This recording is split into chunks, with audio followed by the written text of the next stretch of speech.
أما بعد قال الله تبارك وتعالى أعوذ بالله من الشيطان الرجيم بسم الله الرحمن الرحيم فاذكروني أذكركم واشكروا لي ولا تكفرون. وقال الله تبارك وتعالى يا أيها الذين آمنوا اذكروا الله ذكرا كثيرا وسبحوه بكرة وأصيلا.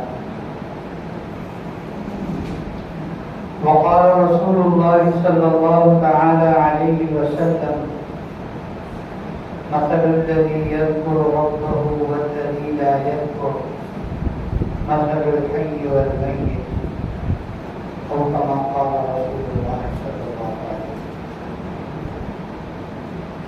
اللہ رب العزت نے ہمارے لیے دنیا کے اندر بے حد و حساب نعمتیں پیدا فرمائی، بے شمار نعمتیں عطا فرمائی، اور چونکہ اللہ رب العزت حکمتوں والے ہیں، کامل علم والے ہیں، تو جس چیز کی انسان کو جتنی زیادہ ضرورت ہے جسمانی اور روحانی طور پر، اس چیز کو اتنا ہی عام کر دیا اور اسے اتنا ہی سستا کر دیا اور اسے اتنا ہی آسان کر دیا۔ ہر آدمی کی ہر وقت دسترس میں کر دیا، ہر کسی کی اپروچ میں ہر وقت۔ زندہ رہنے کے لیے سب سے زیادہ ضروری چیز کیا ہے؟ ہوا۔ اللہ نے عام کر دیا، کوئی اسے روک بھی نہیں سکتا، کوئی اسے روک بھی نہیں سکتا۔ آکسیجن کی کمی ہو جائے، آدمی وینٹیلیٹر پر آ جائے، اس کو آکسیجن سلنڈر لگ جائے تو اس کے کتنے پیسے ہوتے ہیں پتہ لگ جاتا ہے۔ مصنوعی آکسیجن جب لگتی ہے تو ہوا کو اللہ نے عام کر دیا۔ دوسری چیز زندہ رہنے کے لیے پانی، پانی کو عام اور سستا کر دیا۔ ہماری نالائکیوں کی وجہ سے ہمارے پانی کے استعمال میں اسراف کی وجہ سے کبھی کبھی کسی کو پانی کی تنگی ہو جاتی ہے، بور بیٹھ گیا۔ بور بیٹھنا تو آپ سمجھتے ہی ہوں گے کہ پانی نیچے چلا جاتا ہے۔ ہمارے گناہوں کی وجہ سے بارشیں کم ہوتی ہیں اور ہمارے کثرت استعمال کی وجہ سے، پانی کے کثرت سے استعمال کی وجہ سے پانی نیچے چلا جاتا ہے، اسے کہتے ہیں بور بیٹھ۔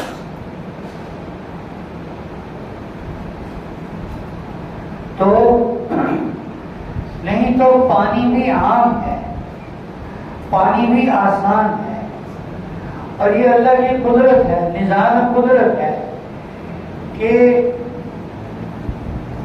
سمندر سے پانی بخارات کی شکل میں اٹھ کے بادل بن کے فضا میں جاتا ہے، پھر وہی برستا ہے، اور پھر وہی پانی استعمال ہوا کے ہر جگہ سے چل پھر کے چکر کاٹ کے گھر گھر سے ہو کے گھاٹ گھاٹ سے ہو کر دوبارہ سمندر میں چلا جاتا ہے۔ بارشیں ہوتی ہیں، پہاڑوں پر برف گرتی ہے، وہ پگھلتی ہے، پھر پانی بنتا ہے، دریاؤں ندی نالوں کے ذریعے ہم تک پہنچتا ہے، ہماری ضرورت پوری ہوتی ہے۔ چیزیں اسی طرح ہی ہیں. جو چیز جتنے زیادہ انسانوں کے استعمال میں ہے، جس پر زندگی کا انحصار ہے، وہ چیز اللہ نے سستی رکھی ہے اور عام رکھی ہے، اور اس کی پیداوار بھی زیادہ رکھی ہے، ہر وقت ہر کسی کو میسر ہو. اسی طرح عبادات کے اندر بھی کچھ عبادات کو اللہ نے بہت عام رکھا ہے. حج ایک بہت بڑی عبادت ہے. حج ایک بہت بڑی عبادت ہے، بڑی کٹھن عبادت ہے. اس میں سفر کی مشکلات ہیں اور اس میں اعمال کی مشکلات ہیں. اتنے دن احرام باندھے رکھنا اور احرام کی پابندیوں میں رہنا، حتیٰ کہ کہتے ہیں داڑھی بھی آپ بہت زور زور سے نہیں کھجا سکتے، بال نہ ٹوٹے. سر بھی بہت زور زور سے نہیں کھجا سکتے، بال بڑے ہیں، بال نہ ٹوٹے.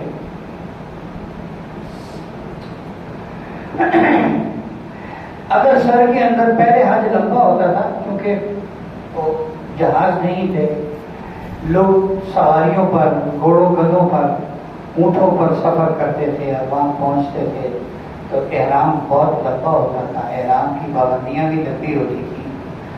تو اس وقت تو جوئیں پڑ جاتی تھی سر میں، تو جوئیں مارنے کی بھی اجازت نہیں پڑتی پڑنے. تو یہ جو عبادت ہے یہ زندگی میں ایک دفعہ ہے، فرض زندگی میں ایک دفعہ، اور وہ بھی صاحب حیثیت پر، صاحب نصاب پر، اس کے لیے نصاب مقرر ہے.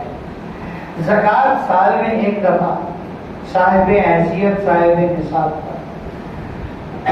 روزے سال میں ایک مہینہ فرض، صحت مند پر اور بالغ عاقل پر. اور اسی طرح نماز ہے دن میں 5 دفعہ. ایک عبادت ہے جسے ذکر کہتے ہیں، اللہ کا ذکر. اس میں صرف ایک شرط ہے، اس میں صرف ایک شرط ہے کہ غلیظ اور گندی جگہ پر نہیں کر، باقی بیت الخلا، باقی جانا نکال. اس کی کوئی مقدار متعین نہیں ہے. اچھا اس کا فائدہ کتنا ہے؟ اس کا فائدہ کتنا ہے؟ اللہ رب العزت قرآن پاک میں فرما رہے ہیں الذین آمنوا وتطمئن قلوبهم بذکر اللہ. آگے فرمایا الا بذکر اللہ تطمئن القلوب. جو ایمان والے ہیں نا، جو ایمان والے ہیں اور ان کے دلوں کو اطمینان پہنچتا ہے، سکون پہنچتا ہے، راحت پہنچتی ہے، انہیں چین پہنچتا ہے اللہ کے ذکر سے. اور پھر آگے مزید تاکید کی کہ سارے دھیان سے سن لو کہ دلوں کا اطمینان تو ہے ہی اللہ کے ذکر میں. دلوں کا اطمینان تو ہے ہی اللہ کے ذکر. گویا کہ جو آدمی اللہ کے ذکر میں مشغول رہتا ہے. اچھا پھر قرآن پاک میں یہ بھی کہا گیا، قرآن پاک میں ایک اور بات کہی گئی، ان فی خلق السماوات والارض واختلاف اللیل والنہار لآیات لأولی الالباب. ان فی اختلاف اللیل والنہار، دن اور رات کا بدل بدل کر آنا، کبھی دن کبھی رات، ابھی چند گھنٹے پہلے رات تھی ابھی دن ہے. اور یہ جو پوری دنیا میں تبدیلیاں ہوتی ہیں یہ سب کچھ اس میں نشانی ہے عقل والوں کے لیے. ان فی خلق السماوات والارض، آسمان و زمین کے پیدا کرنے میں، واختلاف اللیل والنہار، اور کبھی دن کبھی رات کے آنے میں، عقل والوں کے لیے نشانیاں ہیں. عقل والے کون ہیں؟ آگے اللہ نے خود ہی بتایا. عقل والے وہ نہیں ہیں جو بہت زیادہ مالدار ہیں، جن کے کاروبار بہت زیادہ چل رہے ہیں، کرائسس کے دور کے اندر بھی، اس مہنگائی اور مشکل ترین دور کے اندر بھی وہ سکھی ہیں. انہیں عقل مند نہیں کہا گیا، بلکہ کہا گیا الذین یذکرون اللہ قیاما وقعودا وعلی جنوبہم. عقل والے وہ ہیں جو اللہ کا ذکر کرتے ہیں کھڑے بیٹھے ہر پہلو پر، جو اللہ کا ذکر کرتے ہیں.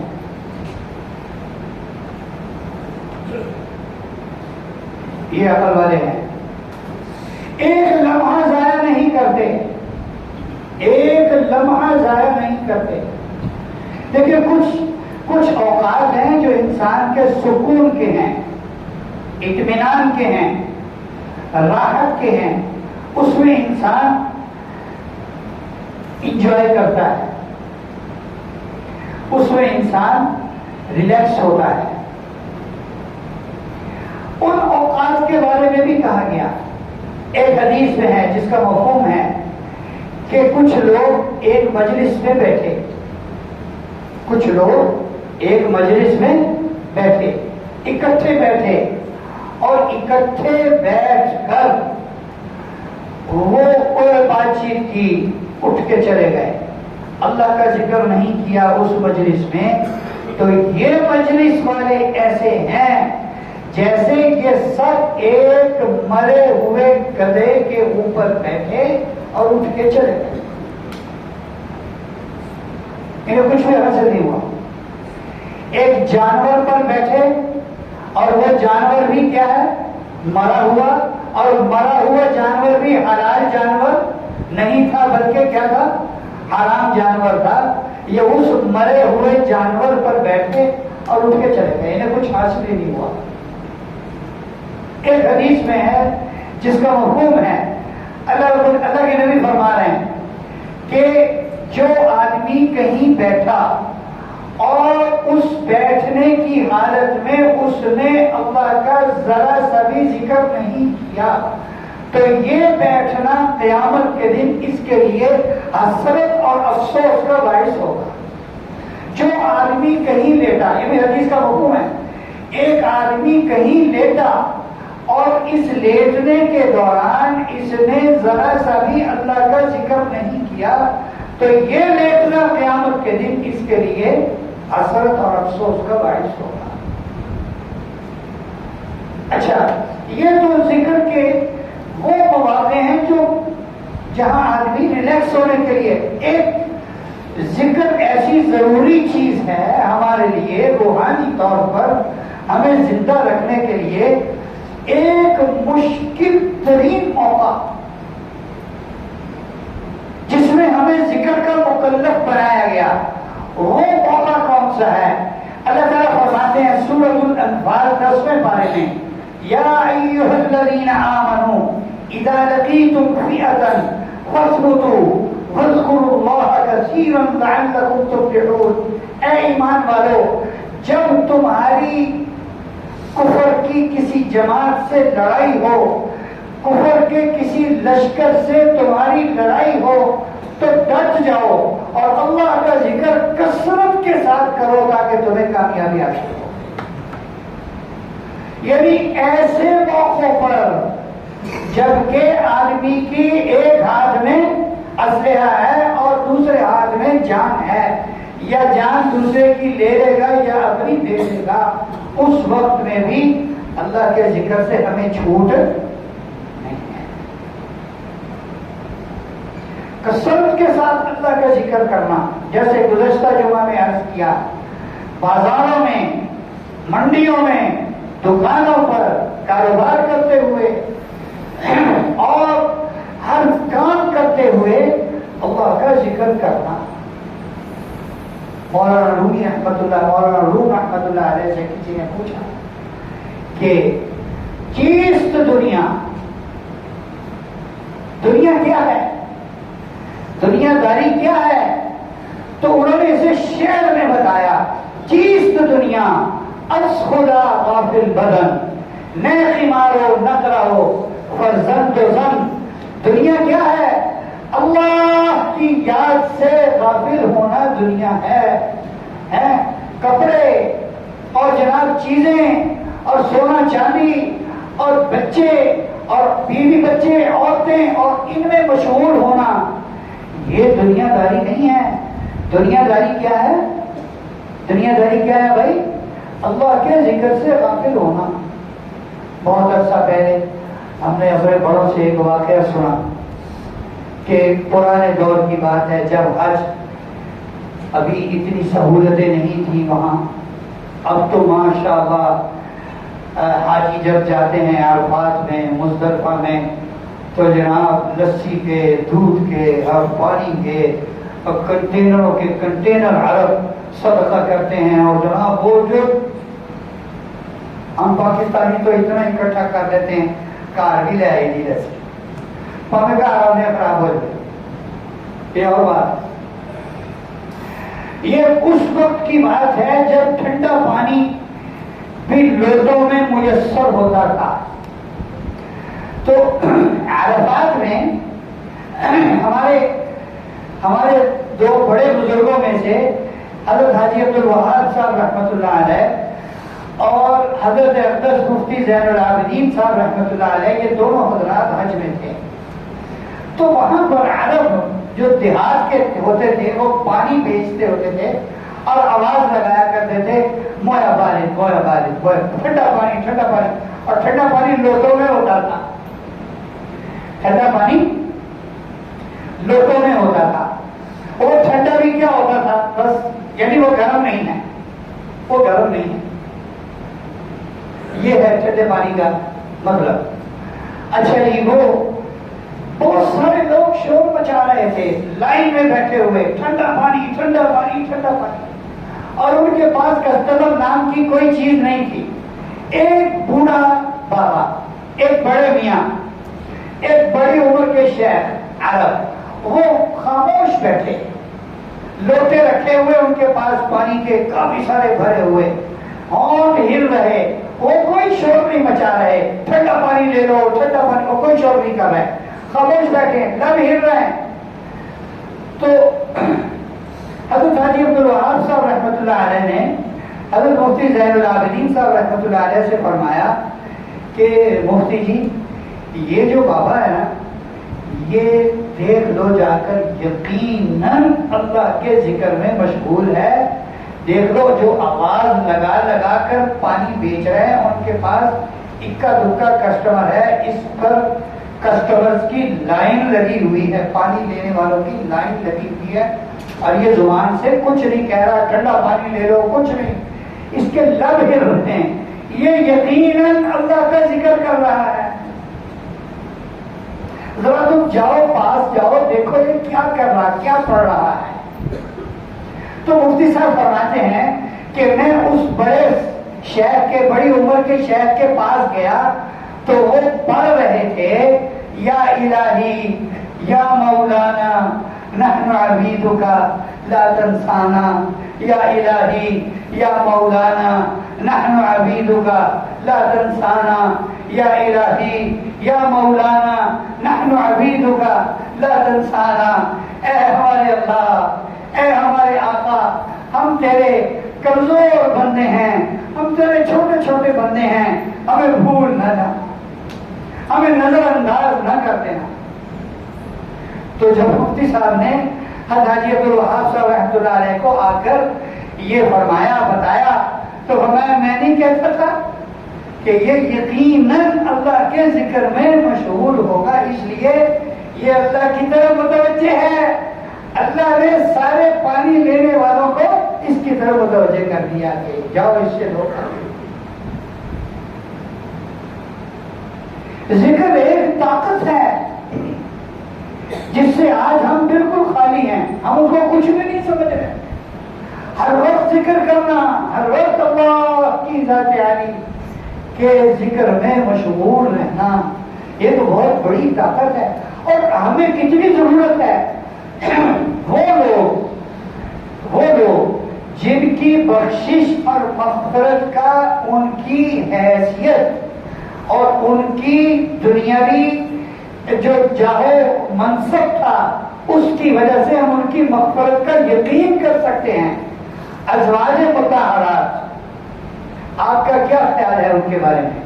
حضور اکرم صلی اللہ علیہ وسلم کی مبارک پاکیزہ بیویاں جو پوری امت کی مائیں ہیں، ہماری مائیں ہیں، آپ کا ان کے بارے میں کیا خیال ہے کہ ان کی بخشش اور مغفرت میں کسی کو شک یا تردد ہے؟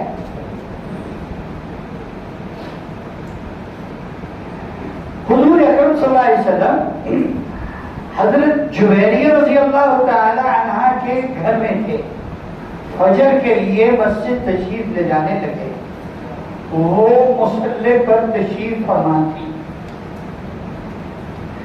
فجر کا وقت گزرا، اشراق کا وقت گزرا، چاشت کا وقت گزرا، یہ تقریباً یعنی فجر سے لے کے 8، 8:30، 9 بجے تک کا وقت۔ تو چاشت کے وقت کے بعد حضور صلی اللہ علیہ وسلم واپس گھر تشریف لائے حضرت جویریہ رضی اللہ تعالیٰ عنہ کے، تو وہ مصلی پر تھی۔ آپ صلی اللہ علیہ وسلم نے پوچھا، جویریہ تم اس وقت سے اب تک ادھر ہی بیٹھی ہو، ذکر ہی کر رہی ہو؟ تو عرض کرنے لگی، اللہ کے رسول جی ہاں، میں اس وقت سے اب تک ادھر ہی ہوں اور میں اللہ کی یاد میں ہی مصروف و مشغول ہوں۔ کتنا لمبا انہوں نے یہ خیال نہیں کیا میں تو اللہ کے نبی کی بیوی ہوں، مجھے ضرورت نہیں چیزوں کی، نہیں، سب چیزوں کے باوجود، نبی کی بیوی ہونے کے باوجود، قرون اولا کا ہونے کے باوجود، صحابیہ ہونے کے باوجود، انہوں نے اپنے آپ کو ضرورت مند سمجھا کہ اللہ کے ذکر کی سب سے زیادہ ضرورت مجھے ہے، اس لیے 2، 3، 4 گھنٹے مسلسل اللہ کے ذکر میں مشغول ہیں۔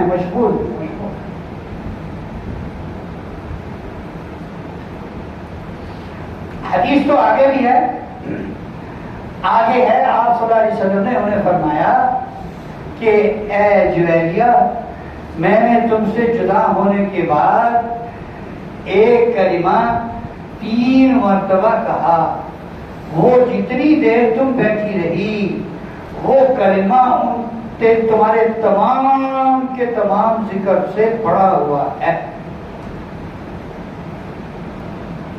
وہ کیا ہے؟ سبحان اللہ و بحمدہ عدد خلقہ ورضا نفسہ وزینت عرشہ ومداد کلماتہ۔ یہ 5 کلمے بنتے ہیں، مجموعی طور پر میں نے عرض کر دیا ایک کلمہ ایک تسبیح۔ سبحان اللہ و بحمدہ عدد خلقہ ورضا نفسہ وزینت عرشہ ومداد کلماتہ۔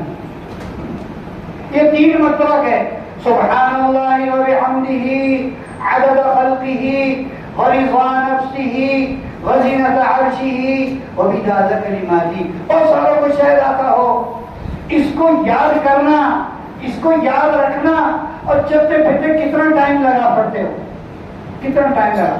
حضور کا صدقہ ہے یہ ہمیں اس طرح کی آسانیاں نصیب ہوئی۔ آپ نے فرمایا کلمتان، 2 کلمے، صرف 2 کلمے، زیادہ نہیں، تاکہ میری امت ڈر نہ جائے، ہو یار اتنا لمبا ذکر نہیں ہو سکتا۔ اور کلمتان، 2 کلمے، خفیفتان علی اللسان، پڑھنے میں بہت آسان، ہر کوئی پڑھ سکتا ہے، حبیبتان الی الرحمن، اور اللہ کو بہت پسند ہے، اللہ کو بہت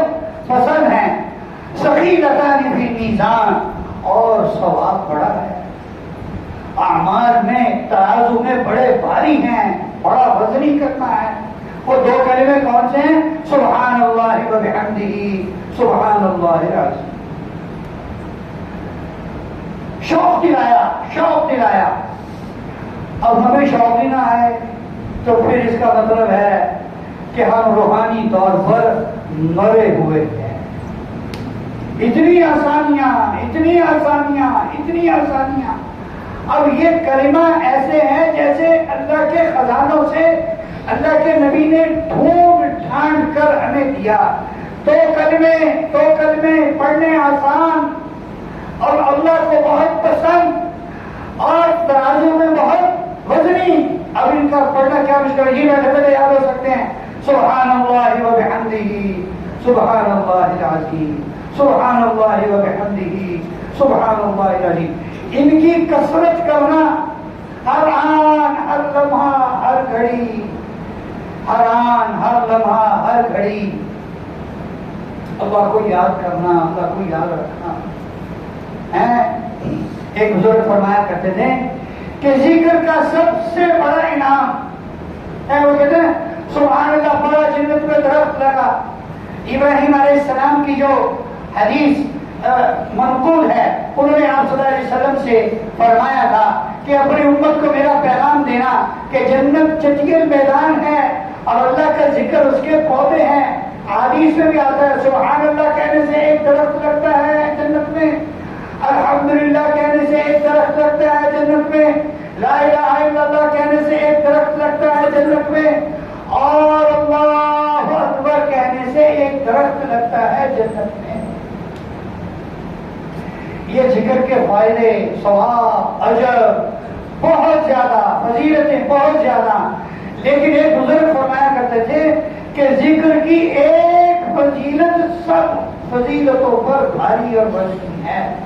وہ کیا ہے؟ اللہ فرما رہے ہیں فاذکرونی اذکرکم، میرے بندو تم مجھے یاد کرو اور میں تمہیں یاد کروں۔ تو ہم فضیلتوں کے پیچھے پڑے ہوئے ہیں، ثواب کے پیچھے پڑے ہوئے ہیں، ثواب کے پیچھے پڑے ہوئے ہیں۔